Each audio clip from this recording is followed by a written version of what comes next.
დღეს პარასკევია და ცხადია განიმარტება სახარება ჩვენს ეთერში, სახარების ის მუხლები, ის ძავი, რომელიც კვირას წაიკითხება ღვთისმსახურებაზე და ჩვენი პირველი სტუმარი გახლავთ ზღვისუბანში მდებარე წმინდა ანდრია პირველწოდებულის სახელობის ტაძრის წინამძღვარი დეკანოზი გიორგი შაშვიაშვილი. დილამშვიდობისა მამა გიორგი და მადლობა სტუმრობისთვის. ერთმანეთ დაგლოცოთ, მადლობა მასპინძლორისთვის. პირველ რიგში მადლობა შევახსენოთ მაყურებელს და უთხრათ თუ რომელი სახარება წაიკითხება, შინაარსი რომ მოგვიყვეთ და შემდგომ განმარტოთ. ბატონო, მართლმადიდებელი ეკლესია დღევანდელ დღეს იხსენებს მათე מחარებლის მიაჩვენამე გადმოცემით სახარებას, რომელიც მერვე თავის მეხუთე, მე-13 მუხლებს მოიცავს. კაპერნაუმში სტუმრობა და ასის თავის მიერ თხოვნა მაცხოვრის წინაშე, რომ განკურნოს მისი მონა, მისი მსახური. და ეს გვექნება დღევანდელ დღეს სამსჯელო თუ რამდენად სამაგალითო იყო ამ ასის თავის, რომაელი ასის თავის სარწმუნოება და რამდენად დღესაც სამაგალითოა ჩვენთვის. დიახ, დავიწყოთ ის მუხლები, განმარტებას მივყვეთ თქვენ ბრძანეთ, რა არის საგულისხმობ, რა ის არის საინტერესო, რადგან შემთხვევით არ იკითხება სახარება, შემთხვევით არ არჩევს მინდა ეკლესია ყოველ კვირას და ყოველ წირვაზე, განსაკუთრებით ცენტრალურ ნაწილს სახარებისა და რა არის აქ საგულისხმო? ეს ცნობილი იგავია, ცნობილი თავი, უბრალოდ ცნობილი ფაქტია, რომელიც არაერთხელ მოგვისმენით, აგვიკითხავს, მაგრამ მარადიულად სიახლეა სახარებაში. კი ბატონო, სახარება ყოველთვის გვაუწყებს ახალ მზაობას, ახალ მარცვას თესავს ჩვენს გულში, თქოს და პირველად კითხულობთ ეს ქრისტიანს მეტნაკლებად უგემია ეს და თქოს ახლად აღმოაჩინა ეს სიბრძნე და ეს ღვთისაგან მოცემული წყარო, მაგრამ ეს ყოველგვარად იმისათვის ხდება, რომ ჩვენ უფრო მეტად მზად ვართ ამ კონკრეტული მისაღებისას უფალი გვაუწყებს ამა თუ იმ სახარების მომენტ. ორდეულ დღევანდელი სახარება კაპერნაუმში მაცხოვრის მისვლა შემთხვევით არ ხდება, რა თქმა უნდა. კაპერნაუმი ეს არის წიაღი, რომელიც იმ ეპოქაში მაცხოვრის მოღვაწეობის პერიოდში იყო გამორჩეული თავისი შვებისა და ხინის წიაღად მიიჩნეოდა ის როგორც ეკონომიკური კუთხით, ასევე სულიერი კუთხით, თავად მაცხოვრის ხორცელი ნათესავები, ანუ მისი ძმები ცხოვრობდნენ, მისი დები ცხოვრობდნენ, თავად მისი ოჯახი, ახლობლები ამ წიაღში, სადაც მდინარენი და მშვენიერებანი პროცეულებით იყო გაშენებული ის კლდებიდან იყო გამორჩეული და მასთან დაბლა მხარი იყო მშვენიერი მის კლდეთა ძირში ფორთოხლებით, პალმებით, პროცეულებით გაშენებული მშვენიერება. ამიტომ იქ ყოფნა ყველას უხაროდა და ეს იყო ხინის წიაღად მიჩნეული, ნუქეშის წიაღად მიჩნეული ადგილი, სადაც ყველას მიეჩქაროდა. ამიტომ უფალი ვიდრე მივა იქ ბუნებრივია მას წინაპირ უძღვის და ეს არის პირადი როცა ბაცხوارმა უკადაგაც ხანით არება მთაზე მოციქულებს და ყველა მის გვერდში მყოფს და ასევე მამა ოჩვენოს ლოცვა დაასწავლა. მამა ოჩვენოს ლოცვისკენ მოუწოდა და უთხრა რომ ამას ყოფდეთ. ანუ ეს არის მთავარი საკეთებელი ამის სმენა და ამის აღსრულება. ამიტომ კაპერნაუმში მისული მაცხოვარი მიდის სიყვარულით, რა თქმა უნდა, და მას მრავალი ადამიანი ახლავს მოციქულებთან ერთად მისი მოწაფენი, მისი ფარული მოწაფენი შეიძლება ითქვას და ბევრი აკვირდება კიდეც მაცხოვრის ამ მდგომარეობას. და მიდის მასთან ასის თავი, რომელიც გახლავთ რომაელი ბუნებრივია, ეს არის ეპოქა მაცხოვრის, მოგეხსენებათ პირველი საუკუნე, როცა ებრაელი განიცდის რომაელთა ქვეშევრდომობას სამწუხაროდ და სწორედ ებრაელი ელოდებოდა ხსნელს რეალურად სამწუხაროდ უკვე პირველ საუკუნეში არა სულიერს, არამედ იმენად გაახშოებდნენ, გაუხეშთა მათი ცნობიერება უმრავლესობის, ელოდებოდა ხსნელს, რომელიც განათავისუფლებდა რომაელთა ტყვეებისაგან და არა სულიერ ტყვეებისაგან ჯუჯახეთისა. მაგრამ მაცხოვარი მოდის რა თქმა უნდა იმისთვის, რომ მან შეახსენოს სულიერი ტყვეებისგან გათავისუფლება უპირატესი და რა თქმა უნდა აი ამაზე ზრუნვისთვის მოუწოდებს ყველა ადამიანს და ეს ასის თავით სწორედ მაცხოვართან ერთად მაცხოვრის ნებას აღასრულებს და მოუწოდებს თავის საქციელითვე მოციქულებს, რომ მათი რწმენაც თავრისაკენ იყოს მოწოდებული და ეუბნება რომ მონაი ჩემი დაცემულა სახსაშენ ჩემსა და ფრიად იგივების და განკურნებას შეავედრებს. და უფალი მხოლოდ იმისა რომ ხედავს ეს რომაელია, იცის რომ ეს არ მართია და მას არ აქვს მართლმადიდებელი, ასე ვთქვათ, მართალი რწმენა ერთი ღმერთისა, მაინც მყისიად მიუგებს რომ არა გამოვაგზავნი მოციქულებს ან მოსწავლეებს ან ასე ვთქვათ აქვიდან ვიტყვი, არამედ პირდაპირ მოვალ და მე განკურნავ იქ ადგილზე. და რა თქმა უნდა ეს სასისთავი განციფრებულია იმით რომ ესეთი წყალობა მიიღო და მნიშვნელოვანია ის ფაქტი რომ ეს ადამიანი აღმოჩნდა გამორჩეული პიროვნება, გამორჩეული მოწინავე, რომელიც ამ პერიოდში თვითონ ესე იგი მან აღუშენა ტაძარი იუდეველებს, მიუხედავად იმისა, რომ არ იყო ის იუდეველი, იყო რომაელი, და ასე ვთქვათ, მოწყურებული იყო ჭეშმარიტ ღმერთის სიყვარულს და თაყვანისმცემლს, ერთმანეთის თაყვანისმცემლს, რომ ის მიხვდა, რომ აქ იყო ჭეშმარიტება და სწორედ მომლოდინე იყო ჭეშმარიტებისა და მიმღები ეს ეპოქა და სწორედ იუდეველებს აღუშენა და მას სწორედ ლუკა მახარებლის სახარებაში ავედრე მიგეც ეს მანამდე ვიდრე მივა მაცხოვართან ეს ადამიანი ასისთავი მანამდე გააგზავნეს ღვთისმსახურებს იუდეელთა დიდებულებს მაცხოვართან როგორ განკურნოს. მაგრამ საერთოდ მეტად ძლიერდა ეს ნეულება, მაშინ მიდის მასთან სწორედ სასისთავი და მაცხოვარი წყვილად მიიღოს. უკვე დამწიფდა პერიოდი და უნდა მოვიდე მე განკურნო იქ. და ბუნებრივია ეს მოულოდნელი ერთის მხრივ მოულოდნელი მაცხოვრის სიტყვა ახარებს ამასისთავს, რომელ ასისთავს, მაგრამ პირველ რიგში ეუბნება იმას, რომ მე კაცი ვარ ხელმწიფესა ქვეშე, ჩემ ქვეშე მრავალნი არიან, მე ხელმწიფენი წავს და ქვეშევრდომიც მე უსაც ვეტყვი იმას. წავა და გააკეთე, რასაც მე ვეტყვი, ამიტომ შენ ხოლო თქვო და განიკურნოს მონაიგე ჩემი. ანუ მას მიაჩნია, რომ როგორც თვითონ ყავს ქვეშევრდომი, ასევე უფლის სულიერი მადლმოსილების ქვეშევრდომი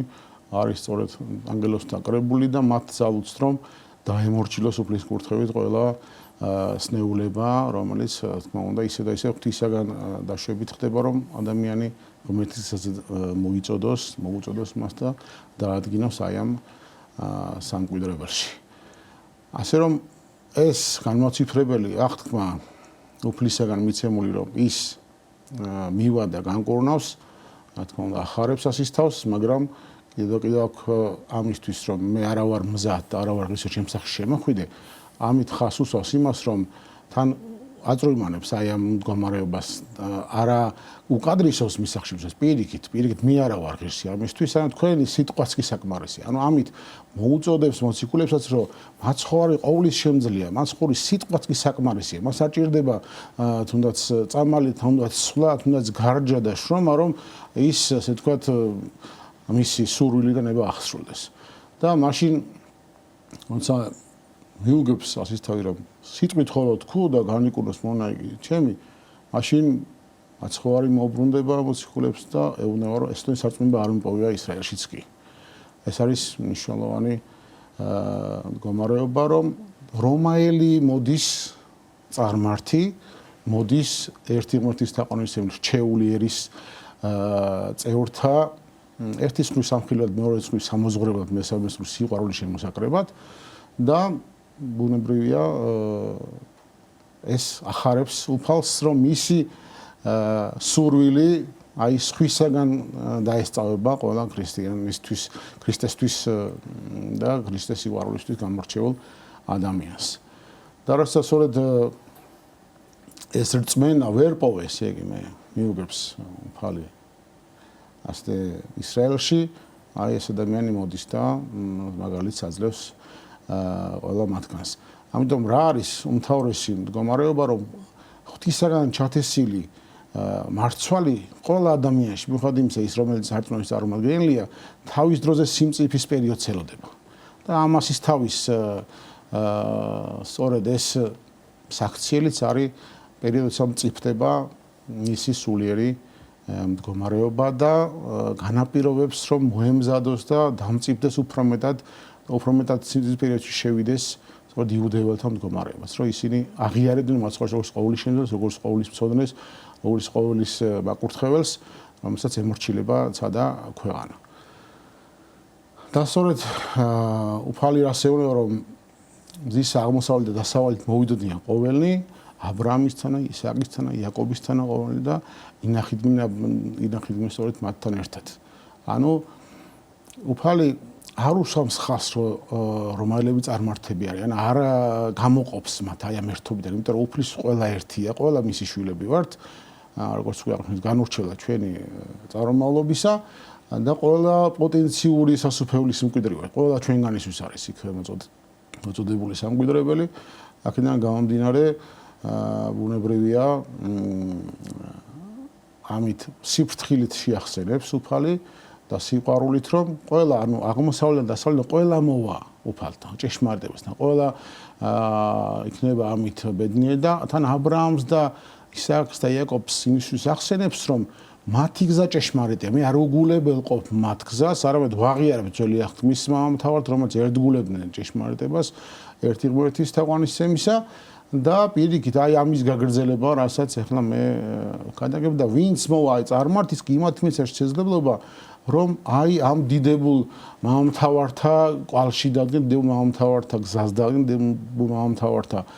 მოწაფენი გახდნენ და განავრცონ და გააგრძელონ ის ბილიკი და გზა და ჯაჭვი რომელიც ბუნებრივია მაცხოვარს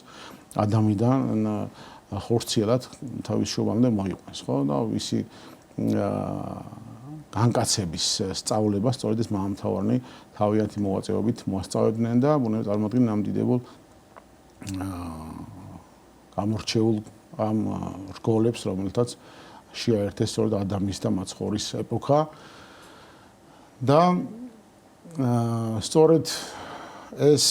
მოსვლა და ინახით ყოფნა რას ნიშნავს ხო ეს ეწოდება ხარჯზე წამოწოლით იყო მაშინ მოიხსენებათ ეს წვეულებანი და ესე იგი ამ ეს იყო სახე რეალურად იმისა რომ დღესდღეობით ყველას ეძებს შესაძლებლობა რომ ზიარების მადლს მიახლოს ზიარების სისხლხორცის იწმინდეს მიახლოს თანამენახეობა ნიშნავს იმას რომ სწორედ ყველა შეუძლია ვინც ნებისმიერ სამკვიდრებელში ნებისმიერ წიაღში აღმოსავლეთ და დასავლეთ ყოფყვით წარმარცად თუ უღმერთოს თუ ნებისმიერ სარწმუნოების წარმომადგენელს შეუძლია რომ მან იპოვოს ჭეშმარიტების გზა და მოვიდეს უფალთან და მან რა თქმა უნდა გაითავისოს მისი სიღრმე და უფალი ყოველთვის ელოდება და ყველა ჩვენგანს გველოდება ყოველ ჟამს და მთავარი და დიდებული რაში მდგომარეობს აქ დიდებულება იმისა რომ სისავსით ეძლევა ყოველივეს ვინც რა სულისკვეთები და სიყვარულით ითხოვს ამდენადმე მზად არის იმისა რომ ამდენად რა თქმა უნდა უფალი აძლევს ჭარბა და სწორედ ეს რომაელი ასისთავიც ამის დასტურია რომ აი მან მაგალითი მისცა და უფალის გასვლას რომ ეს თვითონ საწმუნო ისრაელშიც ვერ პოვე რომელიც სამაგალითოა შეიძლება ითქვას სამყაროსთვის რჩეული არის სახელიც აქვს და მისიაც და აი ეს სწორედ ვერ პოვე და აი ეს ადამიანი დღეს ჩვენ ყველა ჩვენგანს კიდევ ერთხელ გვახსენებს 21 საუკუნეში 20 საუკუნეში მაცხოვრის მოღვაწეობისა რომ ის ყოველთვის ელოდება ყველა ჩვენგანს თუნდაც როგორც რომაელი ასისთავი მივიდა და ელოდებოდა ბუნებრივი იმიტომ რომ ის სულიერ სიმწიფეს ხედავს უფალი მის მზაობას ხედავს და ამიტომაც ენობისად მე მოვალ და განკურნა იგი განკურნავ არა სიტყვით არამედ მოვალ პირდაპირ და თქმა უნდა აქ კიდევ უფრო ამ სიტყვით რომაელი ასისთავის სარწმუნოებრივი მდგომარეობა ხდება თვალსაჩინო თუ რომ ნიუანსურად გაშალოს მაცხოვარმა მისი საქციელი და რა არის სამაგალითო ყველა მის გვერდში ყოფის და დღევანდელი ჩვენ ქრისტეს სარწმუნოების ერთგული შვილებისთვის რომ დღესაც ჩვენ რა გვმართებს რწმენა და თავარს რას მიგოს მაგრამ წავიდა რწმენა გეყავშენ და წავიდა განიკურნა მას შემსაშინა და განმარტებული გამარტავენ სწორედ რომ ის როგორც კი ითქვა უფლის სიტყვა მაშინვე განიკურნა შემდგომში ეს წავიდა მოიკითხეს რა დროს განიკურნა მაშინვე განიკურნა ეს მონა და მნიშვნელოვანი ასევე დიდსულოვნება ამ ასისთავისა რომ ის მონაზე ამდენად გირჯება რა და რეალურად მაშინ მონა შეიძლება ითქვას რომ არაფერ ფასეულობას არ წარმოადგენდა ჩვეულებრივი ასე ვთქვათ ასისთავების მithumetes შეიძლება ჩვეულებრივი ის შეეცვალა სხვა მონით ან გაიყიდათ კი ეს ასისთავების ხდებოდა ისტორიულად როცა ის უძრული ხდებოდა და რას მისი ფასეულობა დამცრობილიყო მაგრამ არა ეს მიდის და რწმენით და სიყვარულით თავად ავედრებს უფალს რომ მისი ერთადერთი მონა რომელიც ეს ეცნეულია განიკურნოს და გადარჩეს და ამით ესე იგი მოდის სწორედ ეს ასისთავი რომ თვითონ გადარჩეს პირველ რიგში თვითონ განიცადოს ეს რწმენა თვითონ მიიღოს ეს წყალობა და კურთხევა და როგორც ფსალმური გაწოს რომელი ეძიებდნენ უფალსა არანაკლევანი იქნება ყოვლისგან კეთილისა აი აქ თვალსაჩინო ხდება რომ ამ ადამიანმა ეძება უფლის მადლი ეძება უფლის განგებულება ეძება უფლის სიყვარული და მართლაც მიეცა კიდეც, ჭარბად მიეცა. იმაზე მეტი მიეცა, ვიდრე ითხოვდა. მაგრამ არა მეტი მიეცა ჭარბად, რომ ასე თქვა ის არ ელოდებოდა. რა თქმა უნდა, ის ელოდებოდა წყალობას და გულმოწყალებას, იცოდა, მაგრამ ამდენად შეწუხება არ სურდა. მაგრამ მაინც უფალმა მცირე და დროებით ხო ჭარბად მიაკო მას. ეს არის სწორედ უფლის გულმოწყალება, რომ ის ყოველთვის ჩვენ საქმეთა ჩვენ თავად მოგებს, ჩვენ დატევისებრ მოგებს და რომ დაინახა რომ ამის მიღები იყო ეს ასის თავი, რა თქმა უნდა, ამიტომაც მეენჯა ეს წყალობა. ამიტომ თავარი რა არის რა თქმა უნდა ის რომ რწმენა და რწმენისებრ მოგება ჩვენზე ღვთისაგან მონიჭებული წყალობით და სიკეთით. აქაც მნიშვნელოვანი არის მოყვასის სიყვარული თავისთავად, იმიტომ რომ აქ არ ხდება გამორჩევა არც მისი წარმომავლობის, არც მისი მანამდე მყოფობის და მდგომარეობის თუ რა ცხოვრება გაიარა და ასე შემდეგ, არამედ მთავარი არის რომ ჩვენ დავეხმაროთ მოყვას, ხო ამით გვასწავლის უფალი თუ როგორ უნდა მოხდეს, ან მოყვასი მარტო არ არის ოჯახის წევრი, ჩვენი ახლობელი, არამედ ნებისმიერი ადამიანი, ნებისმიერი წარმომავლობის და ჩვენი მოწოდებაც უფლის მიერ სწორედ ეს არის, რომ ჩვენ გვყვარდეს მოყვასი ჩვენი მტერი გვყვარდეს, ვილოცოთ მათთვის და შესაბამისად ასე მოვიპოვებთ სასუფეველს ცათას. ბუნებრივია, ღვთისნეში მტერი არ არსებობს, რა თქმა უნდა, ჩვენი ქრისტიანობის ერთი მტერი არის უხილავი მტერი, რომელიც ასე თქვა, ავიწროებს ყველა ღვთის ყინმეორ გზაზე, ყველა მის ერთგულს და ამოთრფიალეს და მოყვარულს, თუმცა რამდენადაც არის ცდელობა იმისა, რომ განიცადოს ყველა ჩვენგანი და უფლის დაშვებით ხდება ბუნებრივია ყველა განსაცდელი მეტნაკლებად რომ ჩვენ მეტად გავიზარდოთ, მეტად შევიმეცნოთ ღვთისმსახურება, მეტად გავითავისოთ ჭეშმარიტებანი და ჩვენი არჩევანი წრფელი იყოს, გაშინაგანებული არჩევანი, ამიტომაც ბუნებრივია ჩვენ ვიჩეთ ვიწრობილი, როგორც უფალი გონება სახარებაში, იმიტომ რომ ბჭე ვიწროა, მაგრამ მიმოყენებელი ზეციურ სამკვიდრებელში. ამიტომაც ჩვენ მოყვასში მოვიგონებთ და გვახსენდება რა თქმა უნდა ღვთისმოყვარე პირველ რიგში და მტერშიც ღვთისმოძულე. ამიტომ ქრისტიანობის მტერია არ არსებობს, ის არის მოყვასი, რომელიც დაემონა მტერს, რომელიც დაიმორჩილა მტერმა, უხილავ მტერმა და რეალურად აქცია ის იმ იარაღად, რომელიც იმ მომენტში საწყოდ აღმოჩნდა ეშმაკის ხელში. და ალბათ ერთ-ერთი მნიშვნელოვანი ასპექტი, რადგან თქვენ უკვე ბრძანეთ, რომ ცხოვარი უსმებს ხოს სარწმუნოებას, რაც დაინახავსო, ასის თავის ერთის მხრივ რწმენა და მეორეს მხრივ საკუთარი უღირსების შეგრძნება, რომ ღირსი არ ვარო ჩემთან. მოხვიდე თქვი და განიკურნოს. თანაც საუბარია იმაზე, რომ მოშორებით არის მისი მონა, ეს არ არის რიქვია სიტყვაზე ან უთხარი, პარალელურად გადმოვიტანო დღევანდელ ჩვენ ცხოვრებაში, თან მაშინ ჩვენ საუბრობთ, რომ მაშინ კიდე არ აქვს ახმა რომ ეს ღმერთია. ჩვენ წამს რომ ღმერთია, ვიძახით რომ ღმერთია, როცა ლოცულობთ შეიძლება ან ვითხოვთ რაღაცას, მაგრამ გვაქვს თუ არა რწმენა და ნდობა, რომ ისი ნება იყოს და მას ყველაფერი შეუძლია. ხშირად ჩვენ არ გვაქვს ასის თავის სარწმუნოება და არც მისი უღირსების შეგრძნება. კი ბატონო, სწორი შენიშვნაა მართლაც და ეს არის სავედრებელი დღეს. ამიტომაც ერთიანებს წმინდა ეკლესია, რომ ეს სახარება მაგალითად დღევანდელ ეპოქაშიც და ყოველთვის მოუკლებლივ და მოუკლებლად იყოს ჩვენთვის სამაგალითო, რომ აი ეს ადამიანი გახდა მაგალითი, რომელიც არევალდებულებოდა ერთის მხრივ ჩვენთვის მაგალითის მოცემა ეს ადამიანი გახდა სიყვარულის, ღვთის სიყვარულის, მოყვასის სიყვარულის მაგალითი და სიმდაბლის ასევე, რაც არის ქრისტიანობის გამორჩეული სათნოებანი და სწორედ დღევანდელი ჩვენი ეპოქაც ფიქრობთ, რომ მეტად საჭიროებს აი ამისკენ შემოbrunებას, აი ამისკენ დაკვირვებას, ამის გულისხმის ყოფას, რომ რა არის მთავარი საკეთებელი, რომ სიმდაბლით, სიყვარულით, მოყვასის სიყვარულით მათ შორის თუ მტრის სიყვარულით პირობითად, იმიტომ რომ წმინდა ბასილი ბრძანებს, რომ მოყვასით და ზირს არის დავარდნილი, მაშინ ჭირდება მხოლოდ აღმატებულობით მასზე მაღლა დგომა. ანუ მაშინ ხარ მხოლოდ მაღლა. არავის უპირატესი არ ვართ არაფრით, იმიტომ რომ ყველა ღვთისშვილები ვართ, ყველა უფალს გამორჩეულად უყვარვართ და ამ სიყვარულის შედეგიც არის ჩვენი დღევანდელი ყოფა, თუმცა ჩვენი სავედრებელია, ღმერთს უნდა ვთხოვოთ, რომ მან მოგვაგო ჩვენი საქმეთა ებრ და ისი გულმოწყალებით ისევ და ისე და მოგვცეს შესაძლებლობა იმისა, რომ ჩვენ მარადის საკუთარ თავზე მაღლა აღვიმატებოდა ჩვენ ყოველდღიურ ყოფას. არის თუ არა კიდევ აი ამას თავის ასპექტში თქვენ ბრძანეთ რომ ის მიდის რომელი და ის ვინც თვითქოს მას დაყვება ეუბნება რომ აი ამაზე მეტი სარწმუნოება იქ არ მენახავს. დღესაც ჩვენს რეალობაში რო გადმოვიტანოთ არის თუ არა მამხილებელი, მანიშნებელი რომ ხშირად ჩვენ რაღაც დავიჯერებთ რომ აი ჩვენ უკვე ეკლესიაში დავდივართ, მრევლი ვართ, მაზიარებლები ვართ და შეიძლება ადამიანი რომელიც საერთოდ არც ეკლესიურია, შეიძლება არც სახლერებელია, უფრო მეტი რწმენა, უფრო მეტი სიმდაბლე, უფრო მეტი